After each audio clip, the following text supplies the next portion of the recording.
You know, we would look at things a lot differently if we had a heavenly perspective of what was going on in our lives. ព្រោះដែលបងប្អូនដឹងទេថាយើងនឹងមើលមកកាន់ស្ថានភាពឬក៏អ្វីៗទាំងអស់ខុសប្លែកអំពីភ្នែកឬក៏អារម្មណ៍ដែលយើងកំពុងតែជួបឥឡូវហ្នឹងបើសិនជាយើងមើលអំពី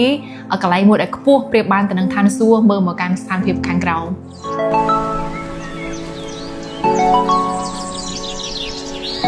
Hi, I'm Cindy. សួស្តីខ្ញុំពិសី Today we're going to read Psalm 59 verse 1. ថ្ងៃនេះយើងនឹងអានទំនុកដំកើងចំពុកទី59ខ1 It says, "Deliver me from my enemies, O my God. Set me securely on high,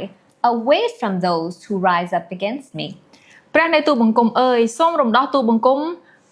ពីពួកសត្រូវរបស់ទូបង្គំសូមលើកទូបង្គំឲ្យរួចផុតពីអ្នកតតាំងនឹងទូបង្គំផង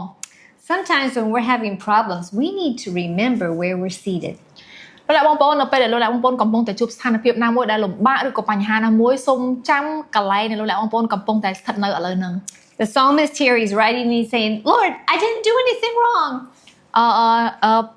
អ្នកនិពន្ធសម្រាប់ទំនុកដំកើងកន្លែងនេះគឺគាត់អត់មានបានធ្វើឲ្យខុសទេ Said, I haven't sinned and yet they've come against me. Why? លោកមិនបានប្រព្រឹត្តអំពើបាបមិនបានធ្វើអ្វីដែលខុសទេប៉ុន្តែហេតុអ្វីបានជាគេមកដេញតាមសម្លាប់ទ្រង់អញ្ចឹង But what's his request? Put me in an inaccessibly high place. ប៉ុន្តែអ្វីដែលជាពាក្យទូលសុំទៅកាន់ព្រះជាម្ចាស់របស់គាត់គឺថាសូមឲ្យព្រះអង្គលើកគាត់ទៅកន្លែងដែលខ្ពស់ផុតអំពីកន្លែងដែលខ្មាំងស្រូវកំពុងតែធ្វើបាបទ្រង់ And the Lord has done that for us because it says in Ephesians 2 that he has raised us up and seated us with him in heavenly places in Christ Jesus. ហើយព្រះជាម្ចាស់ព្រះអង្គទ្រង់ពិតជាធ្វើដូច្នេះមែនពីព្រោះថានៅក្នុងសភៅអេផេសូព្រះអង្គបានចែងថាព្រះអង្គនឹងឲ្យយើងនៅអត្តសញ្ញាណថ្មីឲ្យយើងនៅតួនាទីថ្មីគឺយើងអង្គុយនៅក្បែរព្រះអង្គខាងស្ដាំដៃព្រះអង្គហើយនឹងរៀបចំឲ្យមើលអំពីអ្វីៗពីជ្រុងរបស់ព្រះអង្គវិញ Now if this is true, we need to shake ourselves. អញ្ចឹងបើសិនជានេះជាសេចក្តីពិតលោកអ្នកបងប្អូនត្រូវតែរំលឹកខ្លួនឯង Come out of our little tent, out of our box, out of our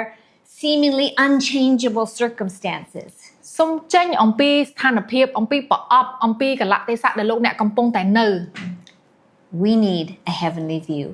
យើងត្រូវការមើលឃើញចេញអំពីឋានសួគ៌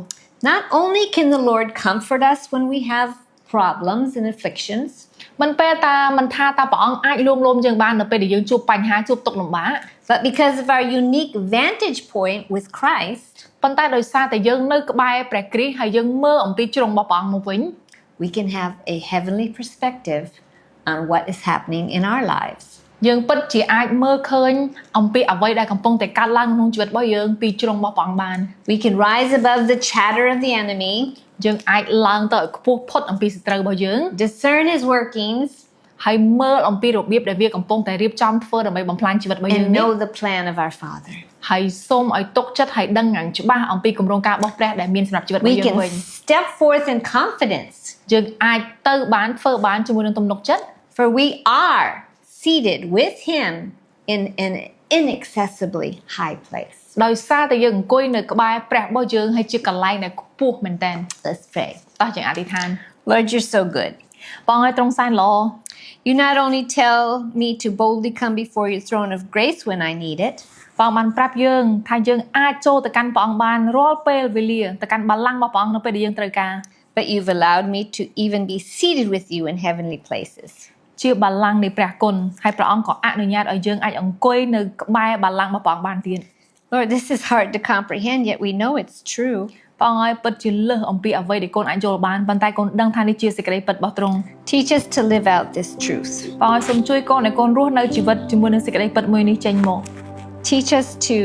see the privileges you've given us. សូមជួយកូនឲ្យកូនមើលឃើញអំពីឯកសិទ្ធិដែលព្រះអង្គបានកំពុងតែឲ្យកូនមួយនេះ And teach us to walk in the authority you've given us. សូមព្រះអង្គបង្រៀនកូនឲ្យកូនដើរជាមួយនឹងសិទ្ធិអំណាចដែលទ្រង់កំពុងតែឲ្យមួយនេះ Lord, give us a heavenly perspective of every trial, difficulty, or test that comes our way. បងឲ្យសូមជួយកូនឲ្យកូនចេះយកឈ្នះគ្រប់ទាំងស្ថានភាពគ្រប់រាល់ទាំងទុក្ខលំបាកទាំងអស់ដែលកូនកំពុងតែជួបនៅក្នុងផ្លូវនៃជីវិតមួយនេះ You've called us your ambassadors. បងហៅកូនថាជាទូតរបស់ព្រះអង្គ So may we walk in your authority and represent you in an honorable way. សូមឲ្យកូនបានដើរជាតំណាងរបស់ព្រះអង្គរស់នៅជីវិតដែលជាតំណាងរបស់ព្រះអង្គហើយថ្វាយសិរីល្អទៅកាន់ព្រះអង្គ In Jesus' name, amen. ក្នុងព្រះនាមព្រះម្ចាស់ព្រះយេស៊ូវគ្រីស្ទកូនអធិដ្ឋានអាមែន